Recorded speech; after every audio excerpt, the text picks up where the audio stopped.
Ça marche.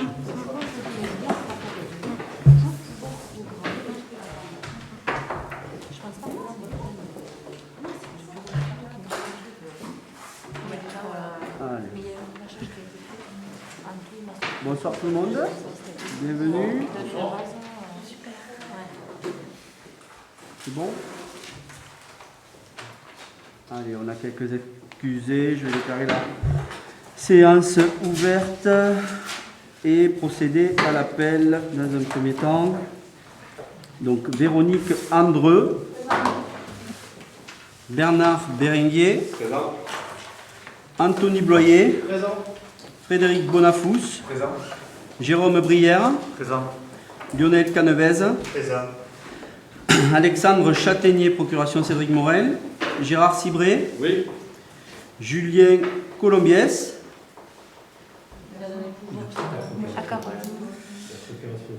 c'est qui a la procuration? Procuration. Non, toi tu dois avoir la procuration. Ludovic Darango, c'est qui vient te donner ça. Ouais.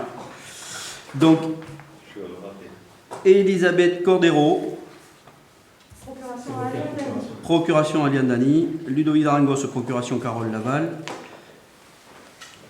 Pierre Estripo, présent, Michel Falconet, Présent. Aliane Dany, Présent. Nathalie Errant, Présent. Benjamin Huc, Présent. Marlene Lalmy, Carole Laval, moi-même, Cédric Morel, Mylène Montseret, procuration Marilène Pérez, Françoise Olive, Oui, présente. Marie-Hélène Pérez, Oui. Émilie Peset, procuration Jean-Luc Salière, c'est ça? Oui. Christelle Rivière, Oui, aussi. Oui. Jean-Luc Salière, Présent.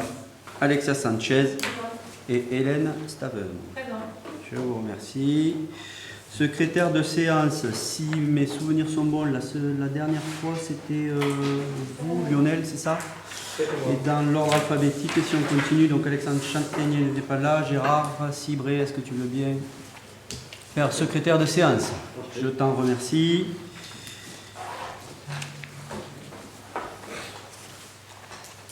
Donc, vous avez reçu à la convocation le procès verbal de la séance du 15 octobre 2020 et je vous propose en premier lieu de passer à l'approbation de ce procès verbal s'il n'appelle pas de remarques de votre part. Non. Donc, qui s'abstient? Qui est contre? Le procès verbal adopté à l'unanimité. Le deuxième point concerne les informations relatives aux décisions du maire. Donc, sur la période qui nous sépare du dernier conseil municipal, les décisions qui ont été prises conformément à l'article L 2122-22 du Code général des collectivités territoriales et à la délibération du conseil municipal en date du 23 mai 2020, lui accordant délégation dans les formes prévues à l'article prévu, je rends compte des décisions qui sont listées dans la présente délibération. Donc, décision 2020-06 du 10 novembre 2020 de désigner maître Angélique Erignou, avocate au barreau de Paris, pour défendre les intérêts de la commune dans les contentieux relatifs aux ressources humaines.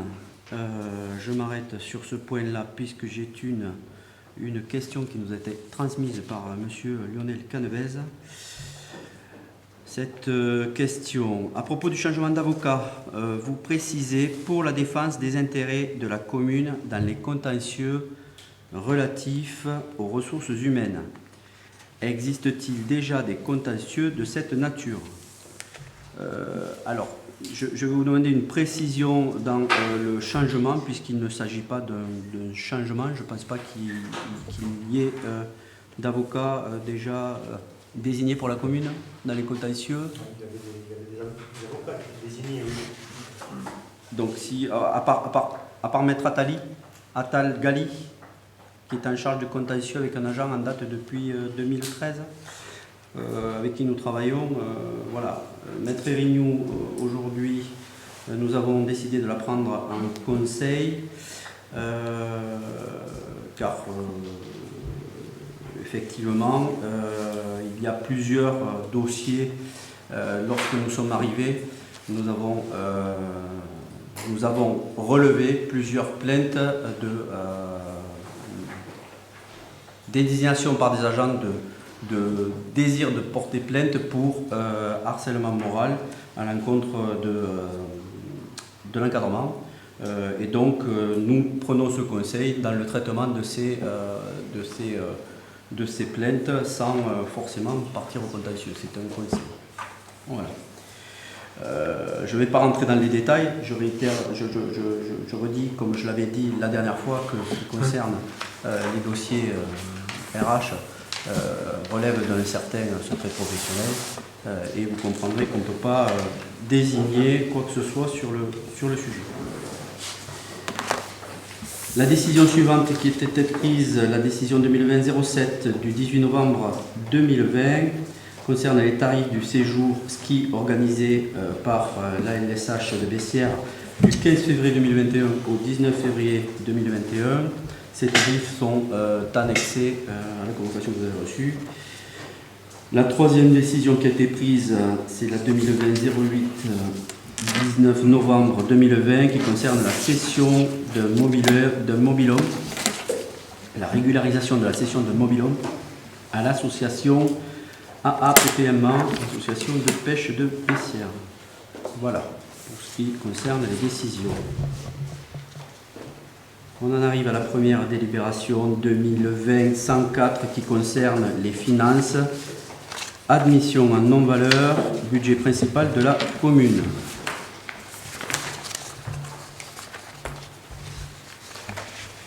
Donc, dans le cadre de la gestion des impayés, le trésorier transmet à la commune les dettes irrécouvrables qu'il convient de solder. Ces dettes sont devenues irrécouvrables pour des raisons diverses, surendettement, adresse introuvable, dette inférieure au seuil de poursuite ou encore personnes disparues. Cela concerne, dans le cas présent, 2 entreprises et 7 familles. Le trésorier demande l'admission en non-valeur de ces produits qui sont joints en annexe de cette délibération. La dépense sera réalisée au chapitre 65, article 6542, créance éteinte et article 6541, créance admise en non-valeur. L'ensemble de ces créances s'élève pour un montant sur la période de 2012 à 2019 de 3 352,08 €. Donc, le conseil municipal est invité à approuver l'admission en non-valeur des dettes présentées précédemment pour un montant total de 3 352,08 € et de me donner mandat pour l'application de la présente décision et la signature de toutes les pièces s'y rapportant. Je vous propose de procéder au vote. Qui s'abstient, qui s'y oppose. Donc admis à l'unanimité. Finance, on est sur la délibération 2020-105 qui concerne également encore des admissions en non-valeur concernant le budget annexe de la cuisine centrale. Donc dans le même cadre, je ne vais pas relire la délibération telle que je l'ai vue précédemment. Le trésorier nous demande d'inscrire en non-valeur les 2 titres qui ont été relevés sur l'exercice 2010 pour un montant total de 20,62 €.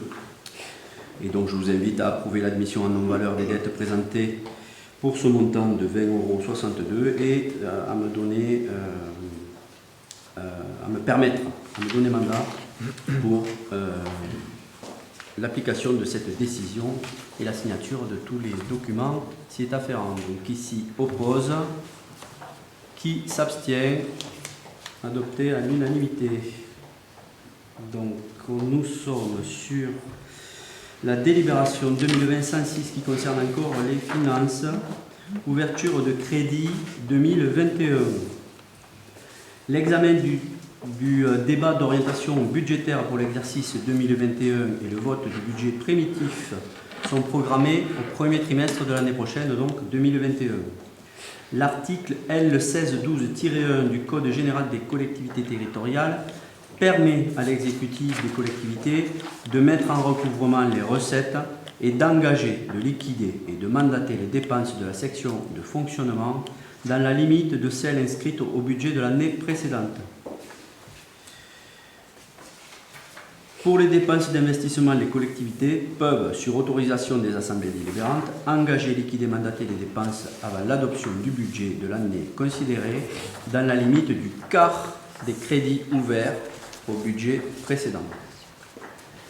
Dans l'attente donc du vote du budget primitif 2021 qui aura lieu, comme je l'ai dit tout à l'heure, au premier semestre, ou trimestre, c'est ça, trimestre, il est proposé d'adopter cette mesure pour faire face aux dépenses budgétaires d'investissement à intervenir avant son vote. Dans le cadre de l'exécution des délibérations et des décisions prises, il est donc proposé d'autoriser l'ouverture de crédits budgétaires pour 2021 à hauteur de 25% des crédits votés en 2020 pour les investissements, hors report, hors dette, hors imputation d'ordre, selon le tableau qui est annexé. Donc au chapitre 16, sur le budget principal de la commune, il y aura 625 €. Sur le chapitre 20, qui correspond à tout ce qui est paie de frais d'études, etc., il y aura 36 713 € pour le budget principal et 50 € sur le budget annexe de la cuisine centrale. Au chapitre 204, 25 000 € pour le budget principal. Au chapitre 21, 333 376 € pour le budget principal et 14 750 € pour le budget de la cuisine centrale. Au chapitre 23, pour le budget principal, 25 000 € et pour le budget annexe du CFA, 232 500 €. Et au chapitre 27, 250 € pour le budget principal de la commune. J'invite donc le Conseil à approuver l'ouverture des crédits budgétaires pour 2021 à hauteur de 25% des crédits votés en 2020 pour les investissements et à me donner mandat pour l'application de la présente décision et pour la signature des pièces s'y rapportant. Monsieur Salière, je vous donne la parole. Évidemment, nous allons voter cette délibération parce que vous seriez fort embêté pour payer les fonctionnaires. Si effectivement vous ne nous donnez pas. Si la majorité ne la votait pas, oui. Oui. Mais je voulais quand même vous faire remarquer que dans cette salle, nous avons connu des gens qui s'opposaient à cette délibération. Voilà. Bon, allez. On prend la remarque, on la consigne, je ne vois pas trop ce que bon, mais pas la peine de la consigner. C'est pour moi que tu parles? Non, pas spécialement. Mais je te dis qu'il y a eu des votes contre sur ce genre. En fait, je pense que nous n'allons pas nous étaler sur ce type de remarques qui ne sont pas du tout pour faire avancer le système. Donc, je vous propose de procéder au vote. Qui s'abstient? Qui est contre? Vous voyez, c'est super. Aujourd'hui, elle est adoptée à l'unanimité.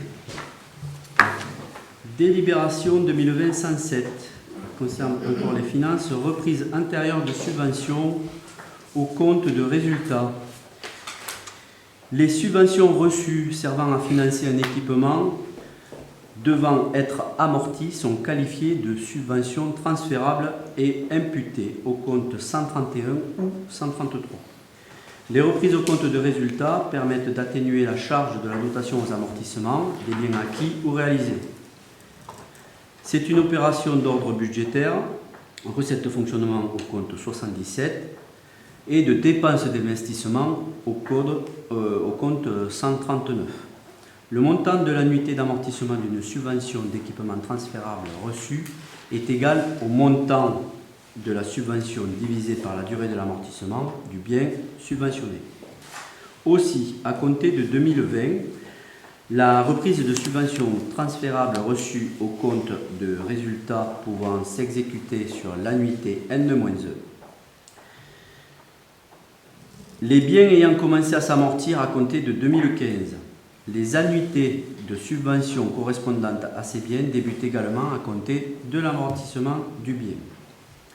Aussi, pour les annuités des exercices de 2015 à 2018, réalisables en année N+1, il est demandé au trésorier de procéder à une opération non budgétaire permettant de créditer le compte 1068, excédent de fonctionnement capitalisé. La liste de ces subventions est jointe en annexe et le montant total correspondant est de 17 296,92 €. Et avant de vous faire procéder au vote de cette délibération, je crois qu'il y a également une question de monsieur, transmise par monsieur Canevel. Alors, la question telle que posée. Lors du conseil municipal du 17 septembre, vous aviez annoncé un montant de 130 000 €. Or, il n'y a apparemment que de 17 000 €. Pourquoi un tel écart? C'est bien ça?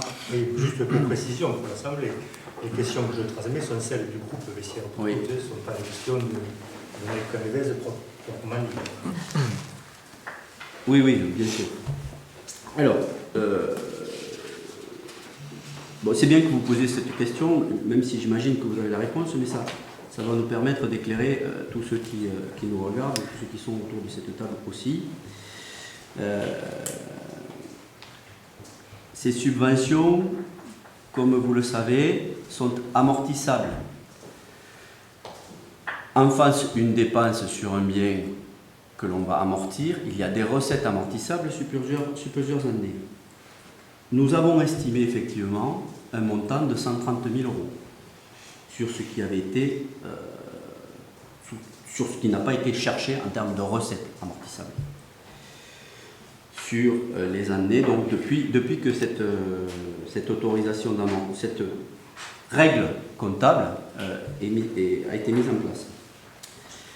Donc, de 2015 à 2018, aujourd'hui, le Trésor valide 17 000 €. Effectivement, le Trésor public de Montastruc, allant clôturer d'ici la fin de l'année, sera transféré à Gagnac. Il y a toute une, et c'est en partie pourquoi nous avons beaucoup de régularisation financière ce soir, souhaite clôturer les sujets. Donc pour l'instant, il n'a pas souhaité aller au-delà de ces 17 000 €.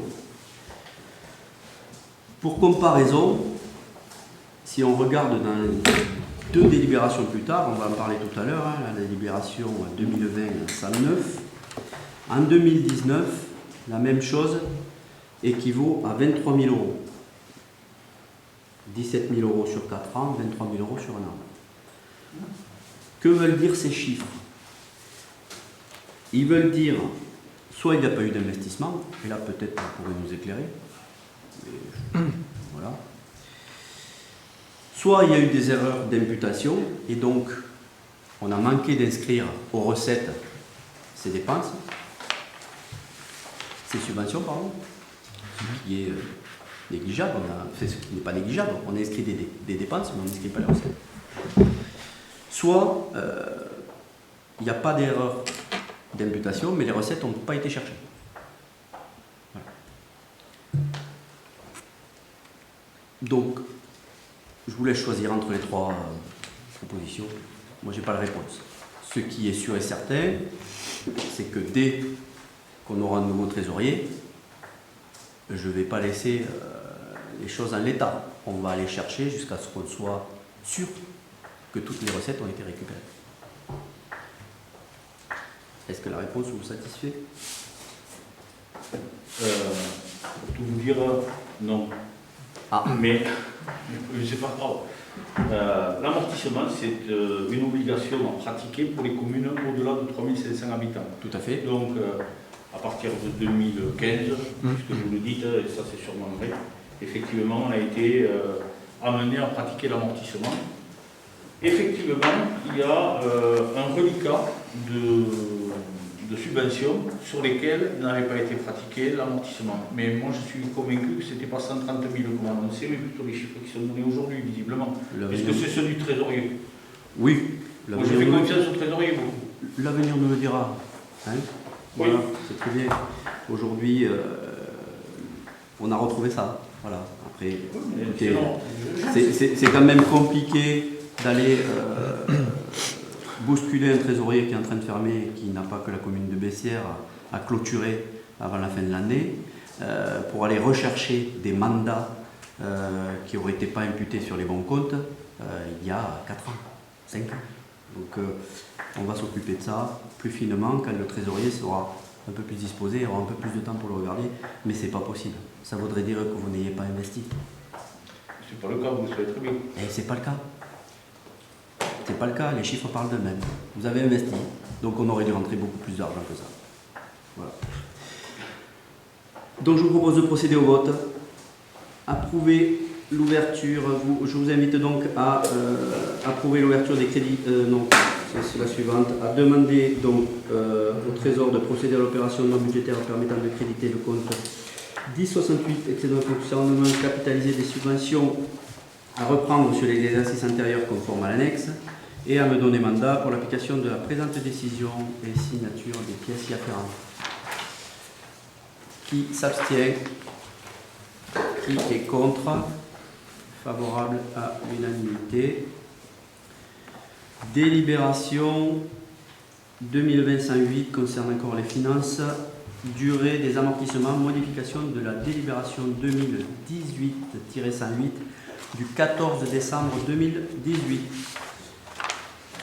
Afin de préciser la délibération du 2018-108 concernant la durée des amortissements comptables des équipements communaux, il est proposé d'ajouter une subdivision au compte 204 afin de permettre d'amortir les subventions d'équipement versées selon la durée d'utilisation des biens financés. De plus, il est pertinent d'ajouter que la reprise des subventions transférables au compte 131 et 133, subventions qui ont donc permis le financement de biens et de travaux amortissables, est effectuée à compter de l'exercice du début d'amortissement du bien. Les tableaux et durées d'amortissement mis à jour sont joints en annexe. J'invite le conseil municipal à approuver les durées d'amortissement annexées à la présente délibération et à me donner mandat pour l'application de la présente décision et signature des pièces y afférentes. Nous allons procéder donc au vote. Qui s'abstient? Qui est contre? Approuvé à l'unanimité. Délibération 2020-109 concerne également les finances. Décision modificative numéro 2. Budget principal de la commune. Afin de passer les écritures de reprise de subventions d'amortissement 2019, il convient d'inscrire les montants correspondants au budget 2020. Le tableau d'amortissement vous est présenté pour la décision modificative numéro 2 dans la délibération que vous avez reçue. Le montant donc équilibré, que ce soit en recettes, dépenses de fonctionnement et d'investissement, s'élève à 23 000 €. Donc, je vous invite à approuver les modifications de la décision modificative numéro 2 du budget principal de la commune et à me donner mandat pour l'application de celle-ci, de cette délibération et la signature des documents y afférents. Qui s'abstient? Qui est contre? Adopté à l'unanimité pour la 2020-109 également. Délibération 2020-110 concerne les finances. Syndicat intercommunal des eaux du Tarn et du Giroux, avenant au procès-verbal pour le transfert de l'eau potable. Suite à un transfert de compétences de l'eau potable et au procès-verbal en date du 3 mars 2015 de mise à disposition par la commune des biens nécessaires à l'exercice des compétences au syndicat intercommunal des eaux du Tarn et du Giroux en matière d'eau potable, il est aujourd'hui nécessaire d'établir un avenant au procès-verbal initial. En effet, il convient de préciser les montants du capital restant dû au 1er janvier 2013 de chacun des emprunts transférés et d'indiquer dans l'annexe 3 du procès-verbal. Donc je vous passe la lecture des emprunts. Il y a 4 montants. Le premier de l'ordre de 79 000 €, le deuxième 174 035, le troisième 30 000 et le dernier emprunt 160 000 €. De plus, je précise que la première échéance du prêt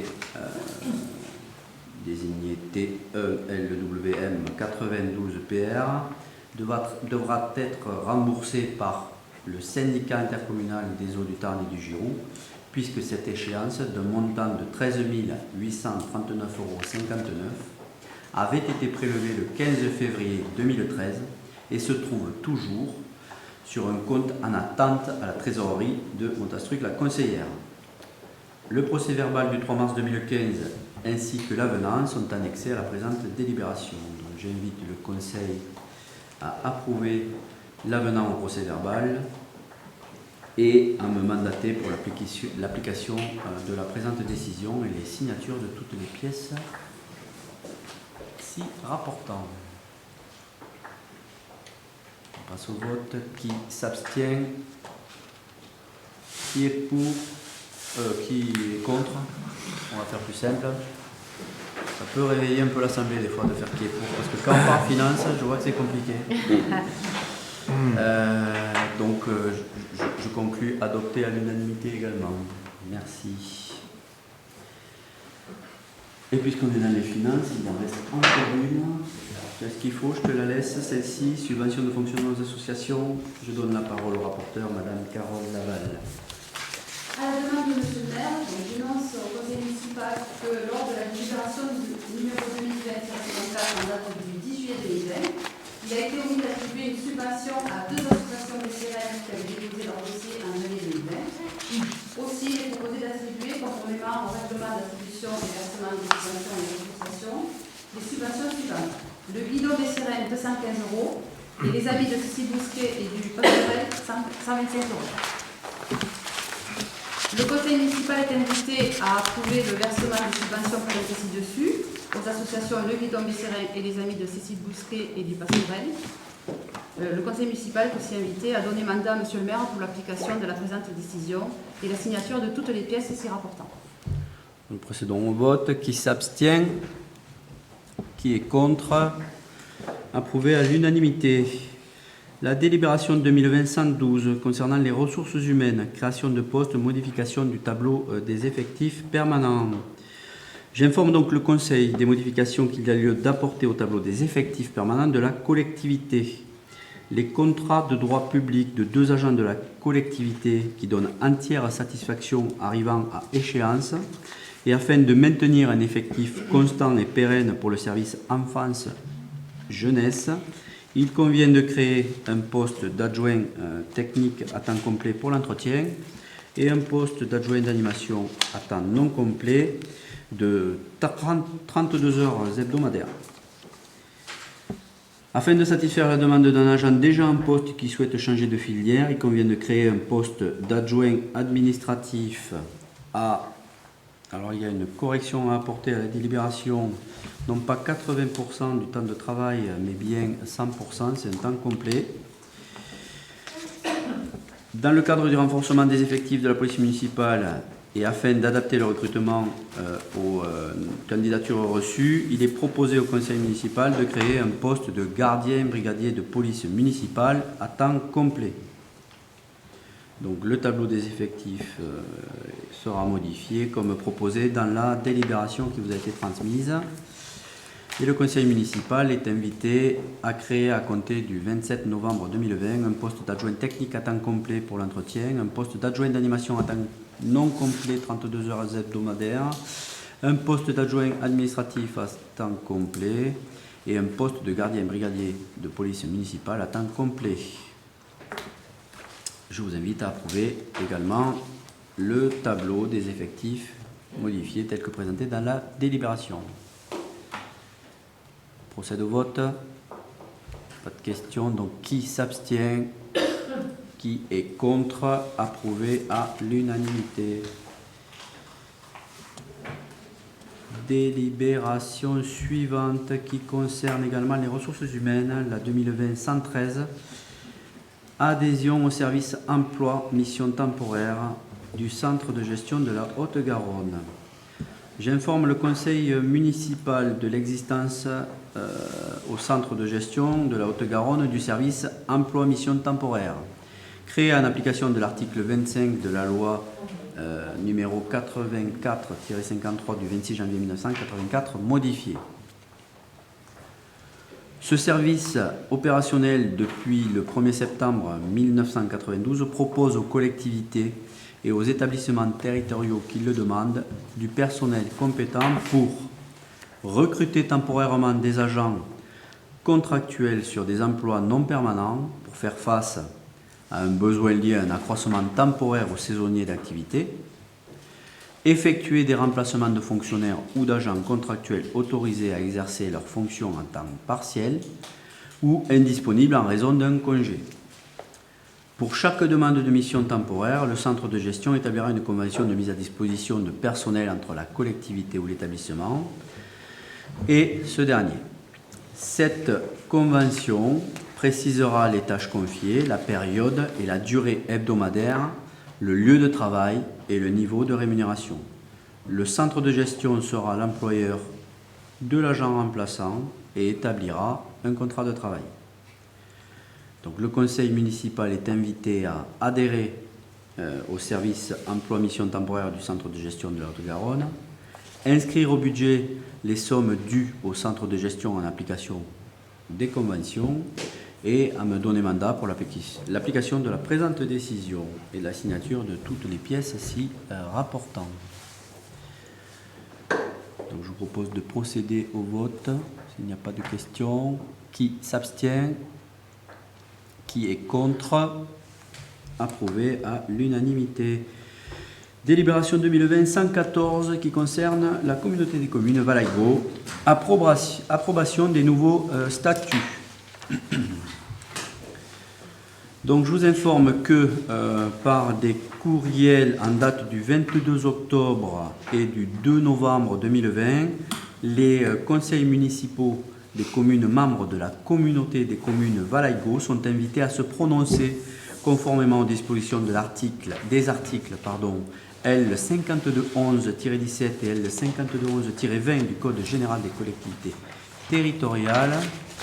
Ils sont invités à se prononcer sur la modification des statuts de la communauté des communes qui a été approuvée en séance du conseil communautaire le 1er octobre 2020.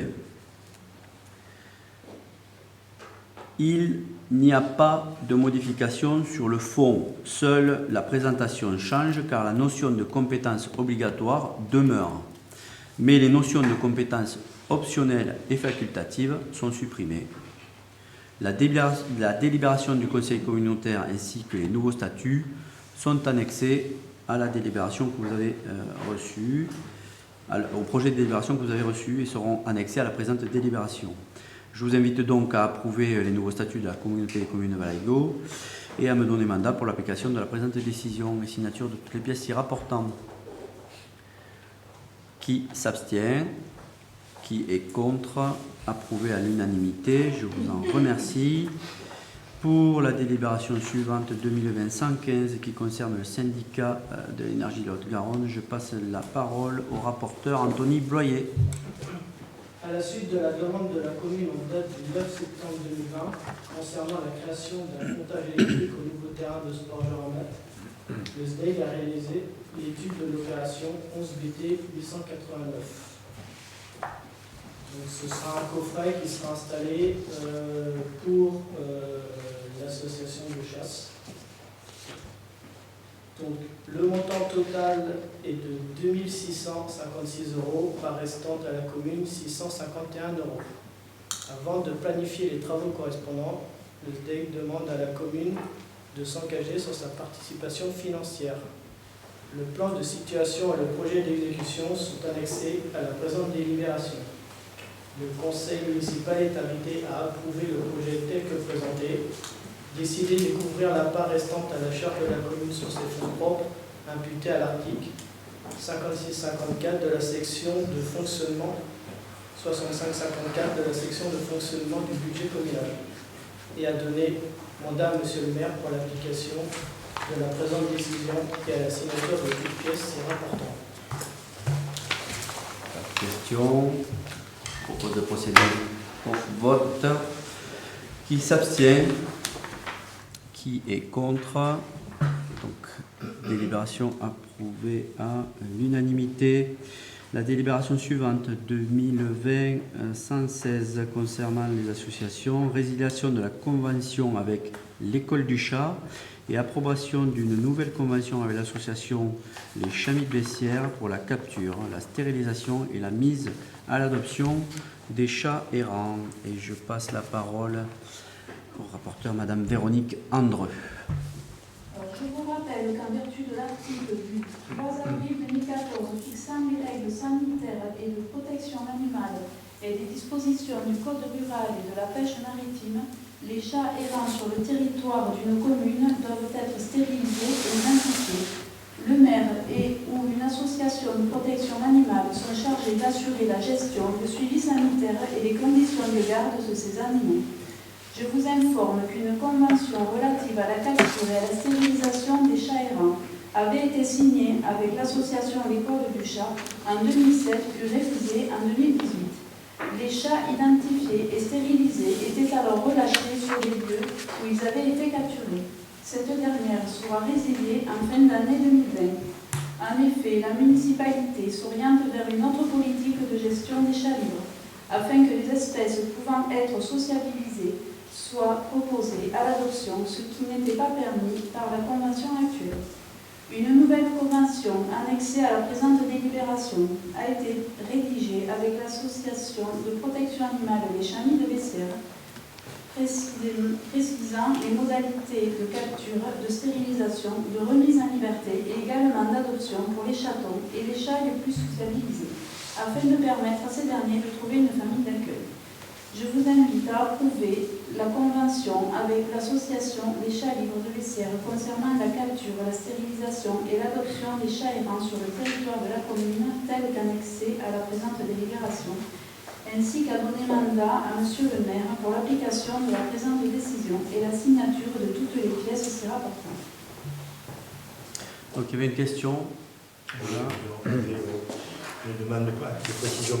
À la lecture de la convention, donc j'ai vu que l'association se proposait aussi d'héberger les chats. Or, l'association, elle est domiciliée ici. C'est pour ça que je me posais la question. Oui. Il est question de local. Oui, parce qu'on n'a pas de local. Donc Voilà, voilà. dans la convention, il y a local.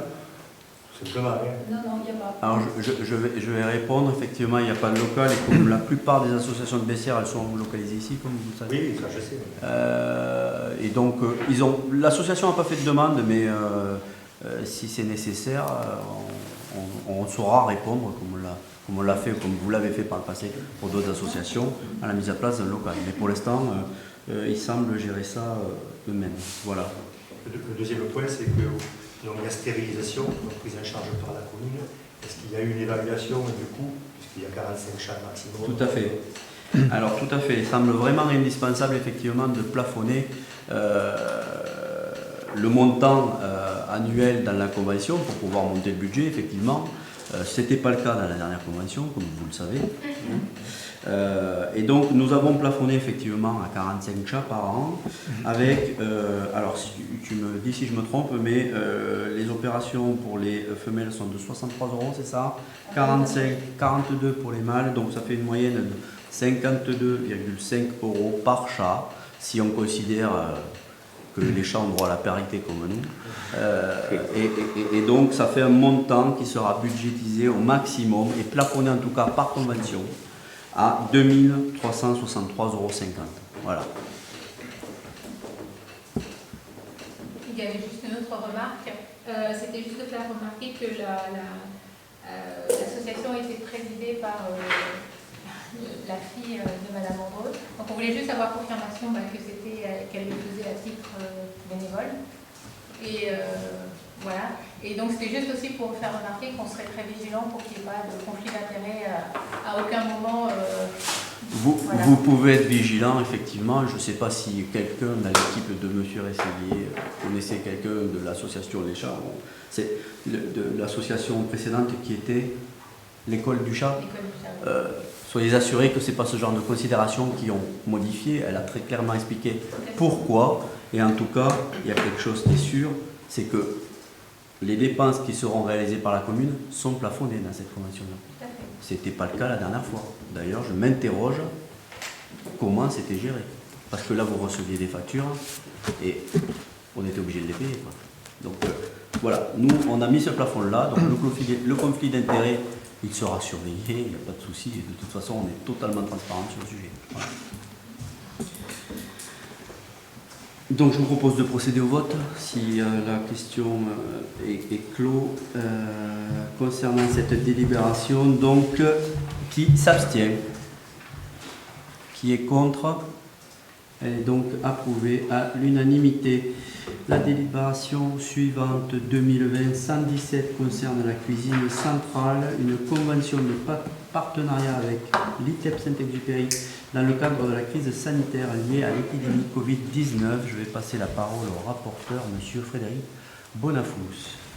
J'énonce au Conseil municipal que dans le cadre de la crise actuelle liée à l'épidémie Covid-19, du plan bleu Covid-19 qui concerne les établissements de santé et médico-sociaux, la cuisine centrale de la commune souhaite apporter son aide à l'ITEP Saint-Exupéry à Villeneuve-sur-Clam. En effet, dans le cas où le personnel du service cuisine de l'ITEP serait contaminé par la Covid, la cuisine centrale de BCA assurerait la confection et la mise à disposition des repas pour l'ensemble de l'établissement, et ce, jusqu'à ce que ce dernier trouve un cuisinier qui puisse assurer le service. Une convention annexée à la présente délibération fixe un cadre défini à l'aide fournie par la cuisine centrale de la commune à l'ITEP de Saint-Exupéry. Les tarifs en vigueur seront appliqués. Le conseil municipal est invité à approuver le projet de la convention, donner mandat à M. le maire pour l'application de la présente décision à la signature de toutes les pièces ici rapportées. Donc, concernant cette délibération que je propose au vote, qui s'abstient, qui est contre, approuvé également à l'unanimité. La délibération suivante 2020-118 concerne la culture, médiathèque Georges Sand, désherbage annuel des documents. Je vais donner la parole au rapporteur, Madame Nathalie Herranz. J'indique au conseil municipal la nécessité de désherber les documents de la médiathèque Georges Sand tous les ans, afin de proposer une collection saine et adaptée aux différents publics. Le désherbage consiste à éliminer de la collection des documents, des ouvrages détériorés et obsolètes, non empruntés depuis au moins 2 ans. Ces ouvrages feront l'objet d'un don au service enfance et jeunesse de la commune et de l'association Amnesty International. La liste des ouvrages désherbés est annexée à la présente délibération. Le conseil municipal est invité à autoriser le désherbage annuel des documents retirés de la médiathèque, autoriser les dons de nouveaux documents de la part de la population dont la sortie éditoriale n'excède pas 5 années. Et enfin, de donner mandat à M. le maire pour l'application de la présente décision et la signature de toutes les pièces s'y rapportant. Je propose de procéder au vote concernant cette délibération. Qui s'abstient, qui est contre, et donc approuvé à l'unanimité. Donc on en a fini pour les délibérations qui étaient à l'ordre du jour, mais nous avons plusieurs questions qui nous ont été transmises donc, par votre équipe. Et donc on va les traiter dans l'ordre. Jérôme, on n'a rien reçu. Voilà. Donc, question d'ordre général. Pouvez-vous nous dire si d'autres mouvements de personnel, départ et transfert notamment sont intervenus lors du dernier conseil municipal et d'autres mouvements sont prévus prochainement? Donc, comme dans toutes les communes, effectivement, il y a des départs, il y a des transferts, il y a des mouvements, il y a des promotions. On est sur une période de mouvement. Maintenant, il me semble nécessaire dans ce conseil municipal de préciser quelque chose. La gestion des ressources humaines, c'est le pouvoir du maire. Et à chaque conseil municipal, on a des questions sur le sujet, on aborde le sujet. Je comprends, hein, c'était vos agents, il n'y a pas de souci, tout se passe bien. Ils ont un nouveau patron là, voilà. C'est moi, voilà. Tout se passe bien, et il n'y a pas lieu de traiter, ce genre de questions en conseil municipal. C'est du RH, c'est leur vie privée, il y a des mouvements, il n'y en a pas, il y a des promotions. Bon, voilà, ce n'est pas le rôle du conseil municipal, c'est le rôle du maire. Voilà. Les élus que nous sommes, monsieur le maire, ont le droit de savoir ce qui se passe au niveau du personnel municipal. C'est des changements importants. Vous le savez, on fait des délibérations, des tableaux d'effectifs. Vous nous faites une communication normale aux élus à vos élus de la majorité comme aux élus de l'opposition pour nous tenir informés, où le lieu où nous posons les questions, c'est le conseil municipal. Voilà, je veux dire, il ne faut rien y voir de particulièrement malsain là-dedans. On se tient informé. Mais on a quand même le droit, non? Tout se passe bien. Voilà. Il y a des mouvements, il y a des gens... Ce n'est pas une réponse, monsieur le maire. Comment? Ce n'est pas une réponse. La question, c'est est-ce qu'il y a des mouvements? Je vous l'ai dit. Oui, comme dans toutes les municipalités, il y a des mouvements, il y a de la promotion, et il y a des transferts, il y a des demandes de mutation. Ouais, chacun va midi à sa porte. Je ne m'intéresse pas ni à la municipalité de Villemur ou à celle de Fronton, parce que je ne suis pas élu. Je m'intéresse à la municipalité où je suis élu. Donc, le tableau d'effectifs, vous le votez. Monsieur Canavez, le tableau d'effectifs, vous le votez, et puis voilà, voilà. L'effectif, vous l'avez voté, il y a des mouvements, ils sont remplacés pratiquement poste pour poste, ou du moins en adéquation avec une organisation que nous souhaitons mettre en place pour répondre aux besoins des Bessiérés. Voilà, on gère l'affaire. Donc, c'est parfait, monsieur le maire. De fait. Voilà, nous sommes en pleine transparence. Comme d'habitude, et comme toujours. Toujours été transparent, et nous le serons toujours. Donc, la question suivante, je passe dessus, c'est encore une question RH, mais évidemment qu'il y aura un remplacement. Pardon? Vous allez remplacer le poste de DGS? Il n'y a pas de raison qu'on ne le fasse pas, il faudra bien un poste de DGS. Voilà. Oui, alors, sous quelle forme? Je n'en sais rien. Il y a eu effectivement des choses qui sont évoquées au niveau de la communauté des communes. Je n'ai pas participé à cette discussion-là lorsqu'elle a été évoquée sur le conseil communautaire. Donc aujourd'hui, oui, il y aura bien un DGS à Bessières. En tout cas, à l'heure actuelle, il me semble nécessaire de le confirmer. Suite à l'abrogation de la délibération autorisant la vente du terrain de l'ancien stade de Jean Amat, avez-vous contacté le promoteur, M. Bareil, ou enregistré une réaction de sa part? 2 personnes déjà inscrites dans la démarche d'acquisition se sont-elles manifestées, et avez-vous avancé sur le projet d'aménagement de cet espace? Donc à cette question, je vois 2 volets. La partie qui est complètement raccordée à l'abrogation de la délibération, et une partie projection, qu'est-ce qui se passe plus tard. Sur le premier volet, vous comprendrez bien que ce dossier ayant fait l'objet d'un recours, à l'heure actuelle, ce recours ne me permet pas d'en parler. Mais soyez assurés que dès que j'en aurai le droit, toutes les conclusions de l'affaire seront rendues publiques. Toutes. À l'heure actuelle, je ne peux pas répondre à ces questions. Vous répondez quand même. Il y a un recours qui est exercé par qui? Il y a un recours exercé effectivement par M. Barrier. Voilà, c'est une réponse précise. Merci. J'y réponds effectivement, mais je ne peux pas rentrer dans le détail et vous le comprendrez. Je vous demande pas. Sur le deuxième volet, comme ce dossier est effectivement en cours, il n'y a pas lieu d'affiner effectivement un projet. Par contre, ça n'empêche pas effectivement de mener des réflexions. Et les réflexions que nous avançons aujourd'hui nous garantissent en tout cas une rentabilité bien supérieure à celle que préconisait, une rentabilité bien supérieure pour les Bessiériens que celle qu'aurait proposée la cession que vous avez faite à M. Barré de ce terrain. Donc je suis content que vous vous intéressiez au sujet, mais soyez assurés que quand on aura la possibilité de se servir de ce terrain pour générer de la rentabilité pour les Bessiériens, on sera au-delà des 400 000 € que vous en avez retirés. Pouvez-vous nous indiquer où en est la procédure d'expropriation du terrain en indivision jouxtant le parking de l'Estanque? Et quels sont vos projets pour l'extension de ce parking? C'était votre 7e question. Là encore, effectivement, nous n'avons pas souhaité poursuivre la démarche d'expropriation que vous aviez engagée avant la fin de votre mandat.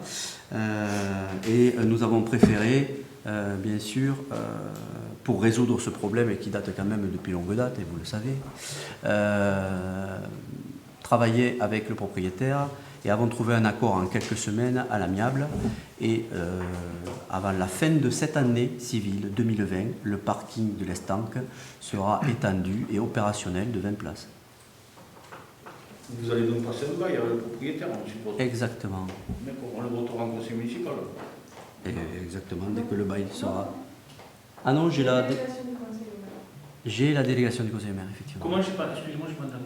J'ai la délégation du conseil, effectivement, au maire, sur les premières décisions que nous avons prises au premier conseil municipal, c'est ça, ou au deuxième? Ouais. Pour la signature des bails que vous avez voté. Ça rentre dans le cadre de décision.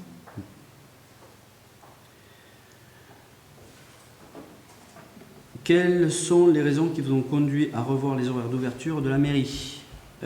Pensez-vous que ces nouveaux horaires sont vraiment adaptés aux besoins de la population et avez-vous prévu une période d'évaluation sur l'efficience? Donc, effectivement, les raisons ont été initiées par quelque chose que vous avez initié également sous le précédent mandat. Vous avez lancé une étude sur la fréquentation avec vos services, qu'ils n'ont pas manqué de nous transmettre quand on est arrivé, et on a continué ce travail-là. Pour faire simple, l'étude de fréquentation que vous avez initiée avec les services à l'époque faisait état d'une forte fréquentation le lundi essentiellement, le mercredi matin. Et nous avons, avec les services et en accord bien sûr avec les agents d'accueil, travaillé sur des services plus adaptés aux besoins des Bessiriens. Voilà. Donc aujourd'hui, les horaires mis en place sont des horaires qui découlent directement de cette étude. La réponse est ce qu'elle est, peu importe. Quand on pose cette question, on n'a pas forcément de la malice derrière. Non, mais j'y réponds pas. Je réponds pas avec malice. L'ouverture, je ne sais pas. L'ouverture effectivement de la mairie à la population, ça reste un sujet. À savoir que quand on l'ouvrait le samedi matin, il n'y a pas forcément une grande... je veux dire, ce qu'il faut reconnaître. Hein. Oui, et vous l'aviez fermé d'ailleurs, oui, tout à fait. Une grande fréquentation. Oui. Et on avait pris la décision de dire, bon, mais peut-être que le week-end, ça n'intéresse pas nécessairement les Bessiriens qui partent ou qui ont d'autres occupations, peu importe. Et on avait pris la décision de l'ouvrir effectivement, d'avoir une fermeture différée le mercredi, en pensant évidemment aux gens qui travaillent sur Toulouse, comme la majorité de... Tout à fait. Pas mal de couples Bessiriens. Et quand on vous pose cette question, sachant qu'effectivement le mercredi non plus, c'était pas la cohue. On est bien d'accord. Tout à fait. Pour autant, la remarque que l'on fait ce soir, c'est effectivement, alors ça ferme à 17h ou 17h30, peu importe, ça reste quand même compliqué effectivement pour quelqu'un qui aura une démarche à venir faire la mairie. Les gens qui bossent sur Toulouse, ça les oblige à prendre une demi-journée. Voilà. La remarque, elle est là. J'en conviens. C'est pas plus que ça. Mais alors, j'en conviens, d'autant plus qu'au premier abord, j'avais exactement cet avis-là. L'ouverture d'un samedi matin ou pousser les horaires. Il s'avère que l'étude de fréquentation démontre que non. Et il s'avère également aujourd'hui que sur cette période qui va durer, on s'est donné 6 mois de test, vous voyez, pour continuer à répondre à votre question. Et aujourd'hui, on a reçu 0 courrier qui nous demande de revoir ces horaires. Donc, cette période de test, on l'attend, on a prévu de mettre en place des outils de communication et d'interaction avec la population dans les semaines à venir. Peut-être qu'il remontera quelque chose et que nous changerons d'avis. Mais pour l'instant, on répond aux besoins avec l'étude dont on a hérité et on n'a pas de retour négatif. Donc on est ouvert au mouvement, à l'évolution, on le dit depuis le début. Donc voilà, on attend ces retours-là et on refera une étude à 6 mois. Ensuite, la dernière question concernait la communauté des communes Valaïgo qui a voté effectivement le 19 novembre dernier une modification de la fréquence des collectes des ordures ménagères. Alors vous dites, ceci se traduit pour la commune de Bessières par une perte d'une des 2 tournées hebdomadaires pour les foyers situés en dehors du centre-bourg. Quelle est votre position par rapport à cette diminution du service rendu qui engendre en corollaire une disparité de traitement entre les habitants de la même commune. Donc, comme évoqué, c'est effectivement une décision communautaire. Je suis un maire parmi les 9 qui siègent en tant que vice-président dans ce bureau communautaire. Cette décision, elle répond à un marché qui a été rédigé de façon à rendre équitable sur l'ensemble du territoire communautaire la collecte. Elle est aussi prise, cette décision, non pas sans réflexion. Il s'avère, et je le sais pour habiter dans la deuxième couronne, que le ramassage des ordures 2 fois par semaine n'est strictement pas nécessaire. Donc aujourd'hui, pour la majorité, je comprends votre sursaut d'œil, Monsieur Canevez. Aujourd'hui, la communauté des communes a pris cette décision de façon relativement majoritaire. Effectivement, Bessières a un service en apparence moindre. Cela génère toutefois une économie intéressante qui fera baisser de l'ordre d'1 point la taxe d'ordures ménagères pour l'ensemble des foyers du territoire, et ça, ce sont les estimations qui ont été faites, ça reste bénéfique. Et pour les cas particuliers, effectivement, où les gens auraient besoin d'un conteneur, parce qu'il y a peut-être des cas particuliers, la communauté des communes mettra en place des conteneurs supplémentaires à disposition des gens qui en auront besoin. Voilà, ma position, elle est là. Je vous en prie. Ah, excusez-moi.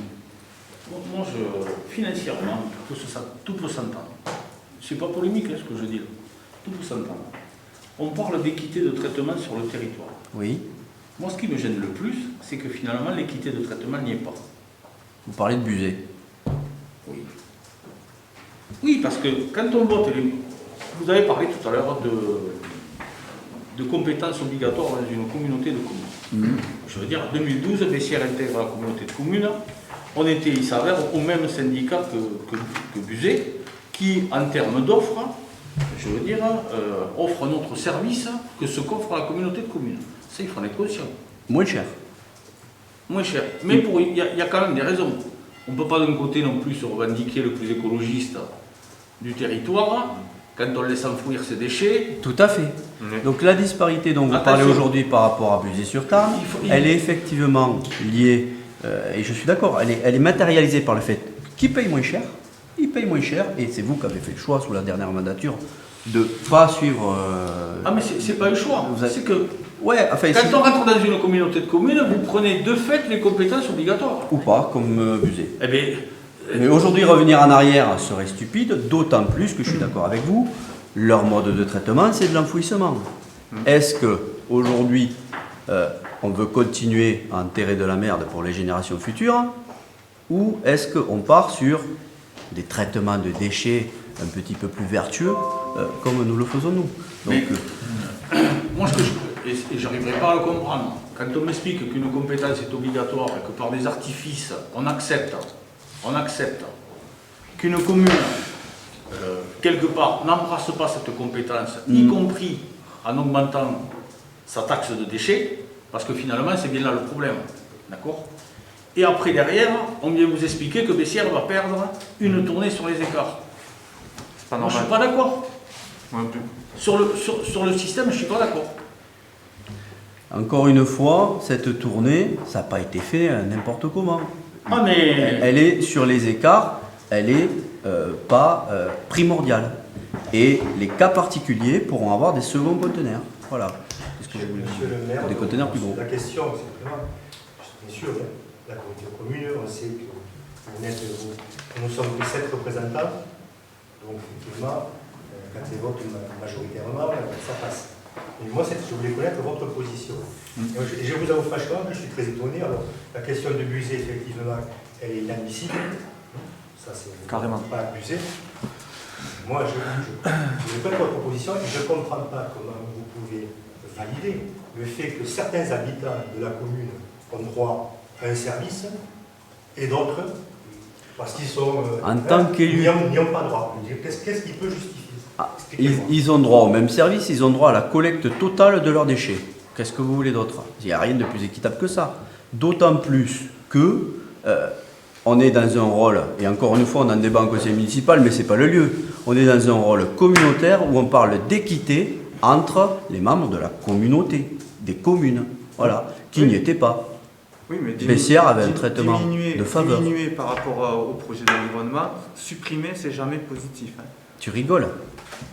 Supprimer, ça veut dire que l'on a une politique incitative à la réduction des déchets.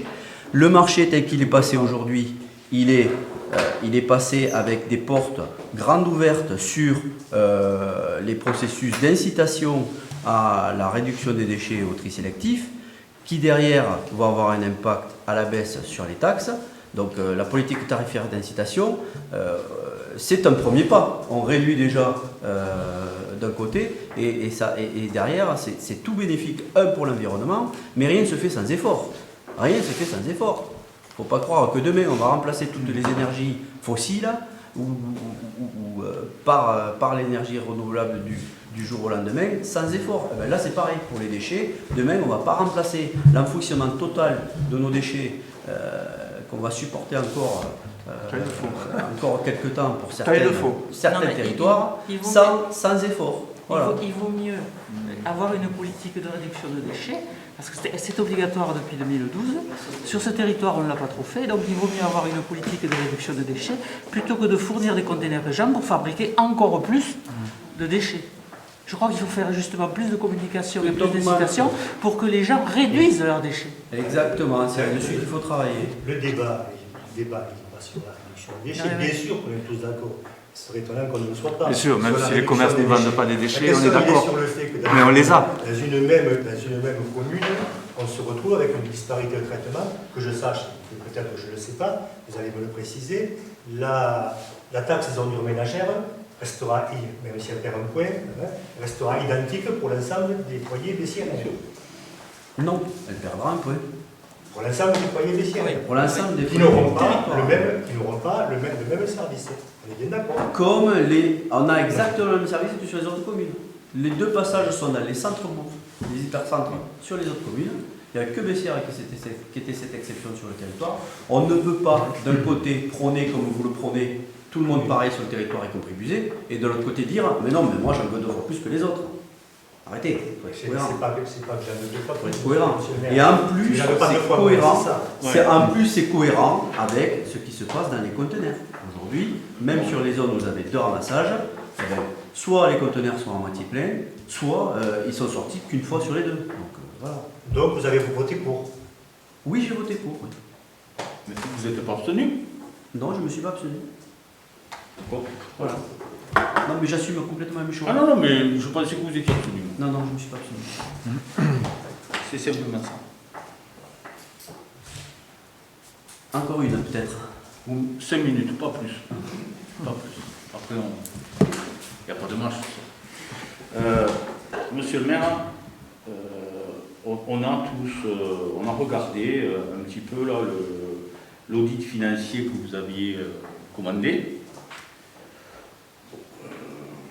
Sur cet audit financier, on n'a pas, je veux dire, moi je n'ai pas d'état d'âme par rapport à ça. Que vous fassiez un audit financier, ça ne me paraît pas incohérent.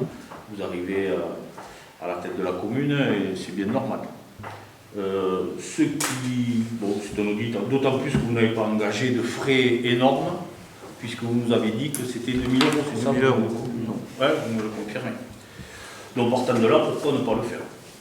Ce qui, là-dessus, voilà, ce qui me chagrine un peu, c'est que je le trouve, alors, qu'on ait quelques sujets de divergence, ça, sur ce qu'on soit. Je l'ai trouvé un peu à charge. Et je trouve ça un peu dommage. Oui, un peu à charge, ouais, effectivement. Et quelque part, je trouve ça un peu dommage parce que ça peut un peu, à mon sens, un peu discréditer le document. Et je trouve ça... il n'est pas à charge. Enfin, ça c'est un ressenti que vous avez, il n'est pas à charge. Il est factuel avec les éléments que nous avons pu avoir. Ouais. Bon, voilà. Ensuite, il mérite peut-être d'être affiné, d'être approfondi. C'est un audit qui vaut le prix qu'on a payé. Hein, voilà, Oui. on n'est pas parti sur un approfondissement très de tous les codes. Et surtout qu'en fait, on n'y a pas totalement accès avec clairvoyance. Aujourd'hui, la comptabilité et les finances, les imputations sont... on ne peut plus... je vais rester poli pour pas que vous disiez que ce soit polémique. Flou. Voilà, c'est flou. Les imputations sont floues. Donc, pour s'y retrouver, croyez-moi, il faut du temps. Cet audit, il a été réalisé avec les éléments qu'on a pu récupérer dans le temps imparti, puisqu'il y avait un temps imparti pour cet audit. Et donc, la conclusion, elle reflète en tout cas que ce que l'on peut refléter à ce stade-là. Mais l'idée, c'est quand même, à partir de ce constat, d'avoir une base pour repartir avec notre vision des choses dès l'année prochaine. Voilà. Je ne reviens pas là-dessus et je voudrais terminer mon intervention, si vous me le permettez. Si tu permets, Jean-Luc, je te coupe. À travers ce que vous dites, monsieur le maire, j'ai l'impression que vous mettez un peu en cause les personnels en charge des finances. Alors, je pense que les personnels font ce qu'on leur dit de faire. Voilà. Mais écoutez, on peut épiloguer des heures sur l'audit financier et l'état des finances de la commune. Hein. Franchement, regardez tous les conseils municipaux qu'on a fait, et celui-ci en particulier, on n'est que quasiment plus de la moitié des livres, c'est de la régule. C'est de la régule. Vous n'allez pas me dire que c'est propre, que c'est nickel, et que les finances étaient bien gérées. Vous voulez pas que ce soit en charge, mais je suis désolé. On ne les invente pas pour les régulations. Il faut les faire. Régulation depuis 2010, 2012. Les mises en valeur sur 2012, c'est parce qu'au bout d'un moment, quand le trésorier n'arrive pas à poursuivre, finalement, à engager des poursuites, au bout d'un moment... Les amortissements de subventions, alors écoutez, on va pas y... Non, mais je voudrais finir mon intervention, si on ne peut pas discuter. Allez-y. Bon, voilà. Je ne veux pas faire de polémique, ce n'est pas le but, et puis ça n'a aucun intérêt en plus. J'en suis intimement convaincu. Je préfère largement être dans le débat, y compris à conclure, on n'est pas d'accord, et ça ne nous empêche pas de se respecter. Mais il y a d'autres endroits pour le faire, monsieur Salguerre. Je vais parler un peu du conseil, de certaines choses de la commune. Me paraît-il que je suis légitime à le faire. Je vous ai invité à le faire au dernier conseil, je vous attends encore. De quoi ? Je vous ai invité à venir me voir sur cet audit au dernier conseil municipal. Ça tombe bien, on les filme tous. Alors écoutez, vous êtes pas venu me dire Salguerre, on aura une commission et on vous invitera au dernier conseil municipal. Vous voulez que je vous envoie une carton d'invitation personnelle ou quoi ? Lionel, t'as entendu cette invitation ? Non, pas du tout. Bon, voilà. Écoutez, si on doit être dans la mauvaise foi, je ne sais pas ce qu'on peut faire. Il n'y a pas de mauvaise foi, regardez, ils sont tous filmés. Voilà. Moi, personnellement, j'étais présent, j'ai jamais entendu cette question. On a le courage d'être... Désolé, je ne l'ai pas entendu. Par contre, moi, ce que je voulais vous dire, l'audit, on ne va pas discuter des semaines et des mois entiers. Non, s'il vous plaît. C'est pas un problème. Je vous ai donné mon sentiment là-dessus. Il est ce qu'il est. Vous en avez un autre, peu importe. Là où je suis un petit peu plus gêné, si vous voulez, c'est sur la capacité d'autofinancement qui est affichée dans le BCR Info. En 2017, vous affichez 584 kg, donc je suppose que ces chiffres-là sont sortis effectivement de l'audit. C'est ce que nous a donné la responsable financière. De l'audit Ah, ok. La responsable financière de la commune, c'est ce qu'a donné la responsable financière de la commune à l'auditeur. Ah bon, c'est la responsable. Alors, je suis très surpris, parce que si vous voulez, moi j'avais envie de vous parler plutôt de chiffres. Ce qu'on appelle la capacité d'autofinancement, c'est l'épargne nette. D'accord ? L'épargne nette, c'est quoi ? C'est l'ensemble des recettes d'investissement, moins les dépenses réelles d'investissement, moins l'annuité de la dette. On est d'accord là-dessus ? Et donc, en 2017, il a été approuvé par le comptable que ce n'était pas de 584 kg, mais de 100 kg. Pourquoi 100 kg ? Parce que justement, en 2016, il y avait tout un tas de factures qui n'avaient pas été honorées. Et donc, il a été obligé de passer en 2017. On est transparent, c'est pas un problème. Si vous voulez, par contre, je peux vous dire pourquoi ça n'avait pas été honoré à date de 2016 et que ça a plutôt été en 2017. En 2018, vous annoncez une capacité d'autofinancement de 250 000 € quand elle était à 140 approuvée par le trésorier et par la préfecture. Pourquoi 140? Parce qu'en 2018, on solde 3 budgets annexes, l'eau, le PETR, entre autres, et le budget annexe également de la zone artisanale. Et en 2019, quand vous affichez qu'effectivement on a une capacité d'autofinancement de 0 kg, les comptes approuvés par le trésorier, c'est de 424 kg. Donc moi je veux bien, mais très sincèrement, sur le sujet, il me semble qu'il faut plutôt faire confiance au trésorier que peut-être parce qu'il a... Aux éléments qu'on retrouve en mairie? Ouais, peut-être.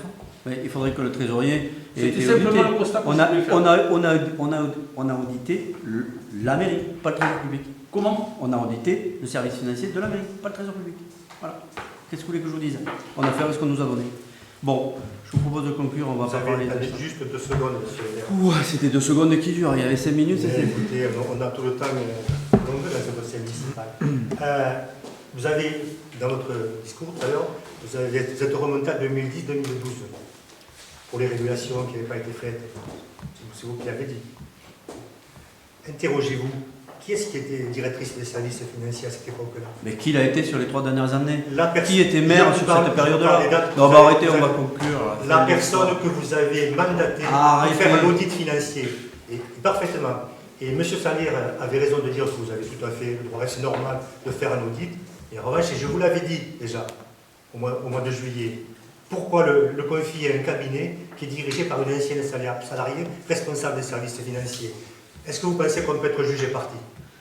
L'audit financier a été fait sur quelle période, M. Canevez? 2020, vous l'avez fait. 2017, il est même pas 2017, 2018, 2019. Il n'est même pas daté. Mais bien sûr qu'elle a fait à partir de 2017, puisqu'elle était jusqu'en 2016. Donc c'est complètement impartial. Oui. Complètement impartial. Oui. Ça a été fait sur la partie où elle n'était pas là. Ça a été fait sur la partie où elle n'était pas là. Si vous voulez être persuadé, bien sûr, bien sûr. Qu'est-ce que vous voulez que je vous dise? Ça vous convient. Voilà. Donc arrêtons, s'il vous plaît. Vous vous ridiculisez. Regardez toutes les délibérations qu'on passe. On régularise tout ce que vous avez voté pendant des années. Stop. Heureusement que vous êtes arrivé. Je vous remercie. On va. Ah oui, heureusement. Les 53% des BCRR on a décidé ici au premier tour. Oui, je vous rappelle. Au premier tour. Vous savez, monsieur le maire, moi je crois que dans la vie, on peut avoir des certitudes, mais qu'il est toujours très prudent d'avoir un doute. Et je dirais que en fait, le doute, c'est le début de l'intelligence. C'est ce que je pense. Et vous doutez de rien, parfait. Moi je Allez, doute tout le temps. fin du conseil, je vous en prie. Merci, à la prochaine.